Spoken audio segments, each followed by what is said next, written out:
guys?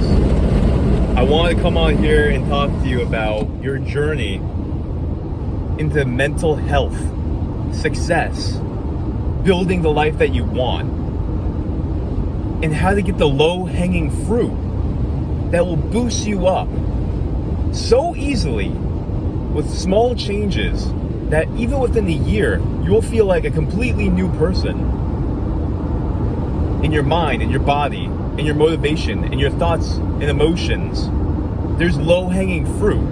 I was depressed 6 years ago, and little did I know that there was very simple things that I could do that within 6 months to a year would completely revolutionize my mental health, my energy, my ability to focus, my work output, my ability to connect with other people, and to feel like a person who's alive, that they want to be friends with, interact with, do business with, get benefited by.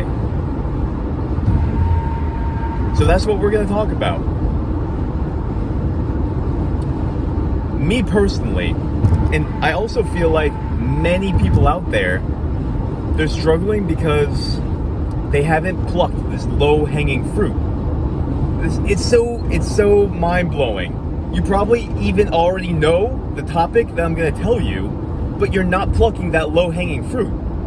Instead, what it's doing is you're letting that fruit rot on the vine, and it's stinking, and it's poisoning you.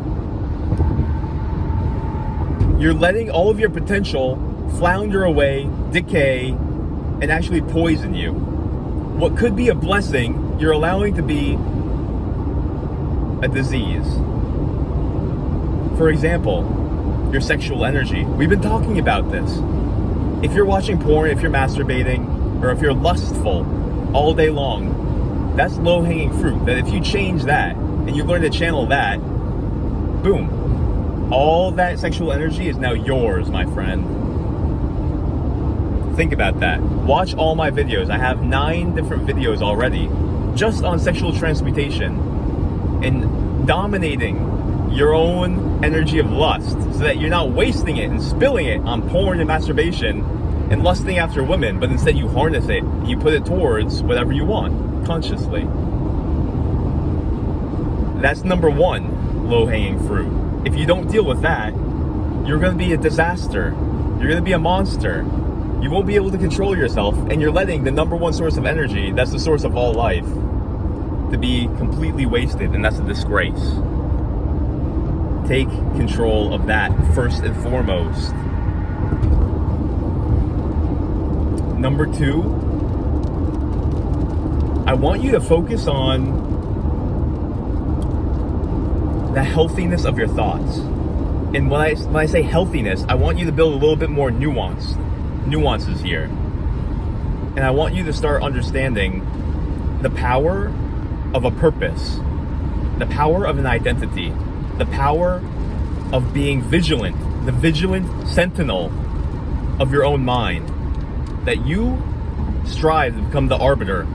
Because here's the vibe, here's the sentiment, is that you don't even know how much energy you're wasting and depression you're causing for yourself with negative thoughts, and you don't even know where they're coming from, and you have not been vigilant to transform those, to reframe those negative thoughts, to reframe your negative identity, to reframe, there's millions of them, your relationship to every task and activity and person in your life.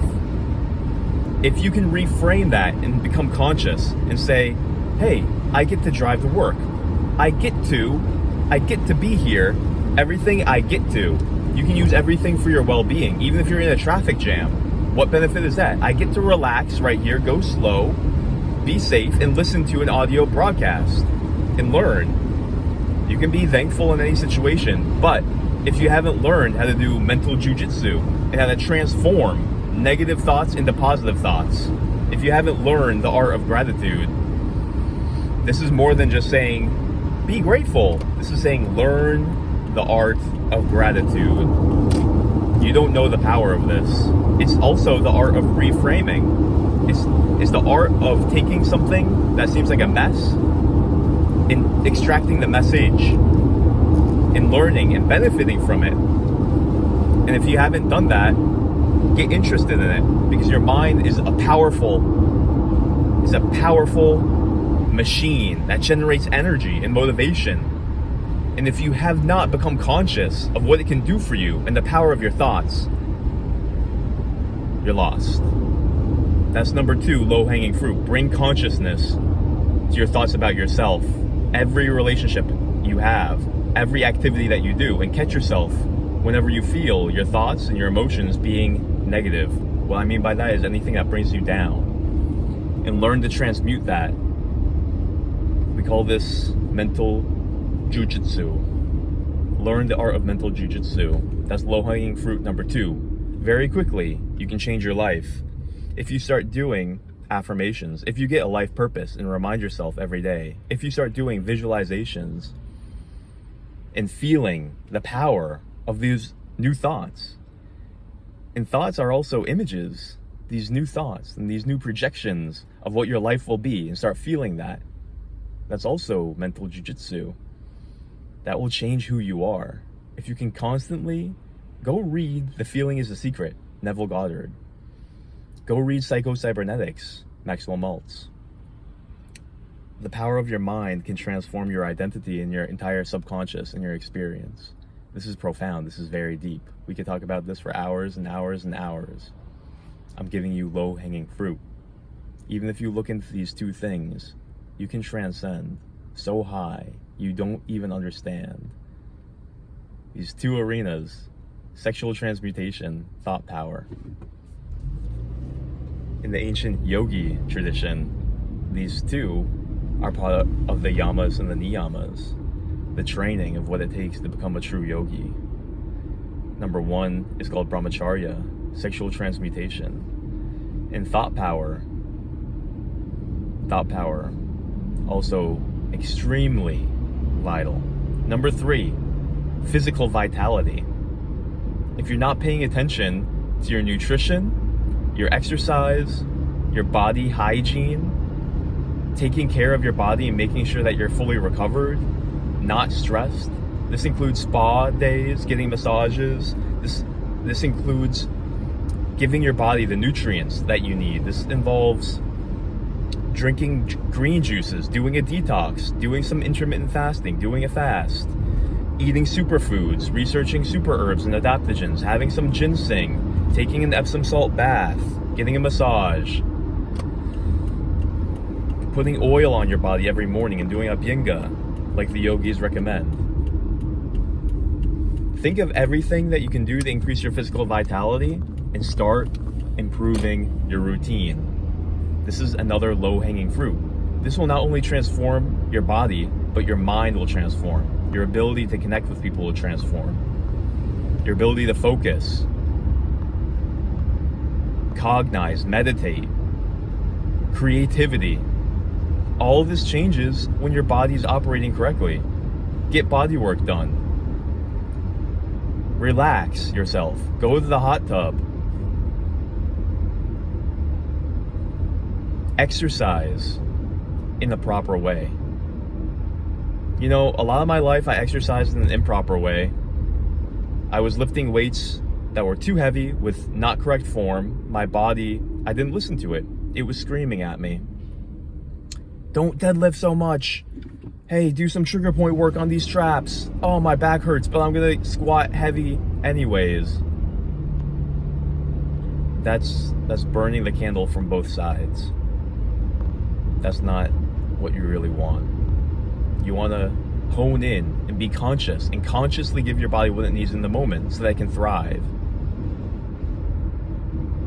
The gym you weren't made for the gym was made for you. And you're not made for a routine. A routine is made for you. There's no point in sticking to a routine that's not benefiting you. Be flexible. Listen to your body and the wisdom that's inside. So those are the 3 low-hanging fruit. We're at church right now. Those are easy low-hanging fruit. Sexual transmutation. Thought control, thought power. Physical vitality. Another low-hanging fruit I'll give you. I wonder what time it is. We can walk around. We can walk around. That's our church. Do some prediksha. Number 4, get around some positive people. Get around some high energy environments. That will change you so quickly. And a corollary to this is to cut out the people who are negative. Nose is so shiny. Shiny nose. Cut out the negative people and get in a positive environment.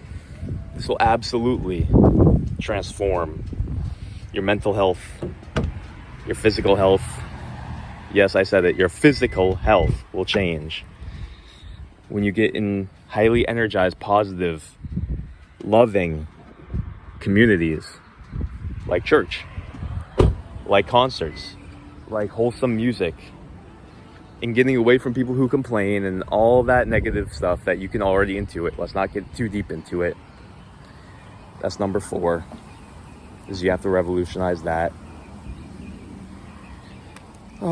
These are all low-hanging fruits. We're not talking about deep trauma release. We're not talking about meditating 3 hours a day to release trauma and raise your energy. These are basic things that society doesn't talk that much about, that we can all improve, at least to a certain extent.